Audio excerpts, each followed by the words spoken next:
I am in Hinamizawa, located in Shishibone City, a small village surrounded by lush forests and rolling hills.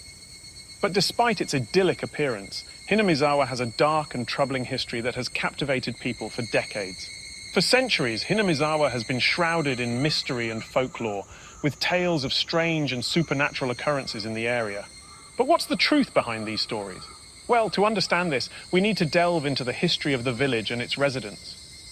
The largest celebration the locals have here is a festival known as Wataganashi, or Cotton Drifting Festival in English. It is held on the third Sunday of June as a way to offer gratitude and veneration to Oyashiro-sama, the guardian deity of the village. The history of the festival is somewhat murky. While it was still called Watanagashi in Japanese, it originally translates to Intestine Drifting Festival in English. Watanagashi started off as a ritual to purify the villagers of their sins through the sacrifice of a living human, which was performed publicly in the presence of all. I can't exactly go into detail with how the sacrifices are done due to how graphic they are, but let's just say it wasn't a pretty sight. As time went on, the true Watanagashi became viewed as too violent and cruel to be practiced. The modern Watanagashi festival was created by changing the meaning of the original name, the Intestine Drifting Festival, into the Cotton Drifting Festival, by replacing the original word wata, meaning intestines, with its homophone wata, meaning cotton. The villagers would collect old clothing and furniture to gather cotton, which was then sewn into a large futon. On the night of the festival, instead of sacrificing a human, the priest or miko would dance and use a hoe to cut the futon and release the cotton into the river as a symbol of purifying the villagers' sins and sadness. Each person would take a small amount of cotton to float away their personal burdens. Fast forward to the 1970s. The Japanese government started a massive dam building project. The undertaking began modestly, as it was at first just to control the erosion.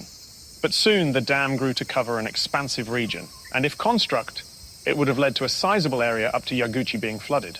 Now, obviously, the locals wouldn't be too happy about it, so they started demonstrating their discontent, claiming that anyone who defied the village would be cursed by Oyashiro-sama. Their protests appeared to be validated when the dam construction foreman was coincidentally killed on the night of the Watanagashi in 1979. The police investigation concluded that the dam construction foreman was murdered and dismembered into pieces by several of his co-workers, leading to the arrest of all individuals involved except for one person who remained at large. According to police investigation, the individuals responsible for the murder of the foreman were under the influence of alcohol and later admitted to killing him during a dispute. They proceeded to dismember the body and hide the remains by each taking one limb. However, the ringleader, who had possession of one arm, was never found. This strange turn of events surrounding the missing culprit and the foreman's death caused the villagers to believe that the curse of Oyashiro-sama had been activated. While some might dismiss the curse as a simple excuse for the murder, it's strange that it occurs annually on the same night of the Wataganashi festival. The second victims were the Hojo couple, who had been unpopular in the village for supporting the dam project. The couple had gone on a trip to a park in Shirakawa and were reported to have fallen off a cliff into the river. Sadly, only the body of the husband was discovered. The third individuals to fall victim to the curse were the head priest of the Furuda shrine and his spouse. They were neutral in the conflict over the dam, and the head priest, previously a Shinto priest, was viewed as not suitable to lead the Furuda family because he was married into it. The head priest suddenly passed away due to a mysterious illness.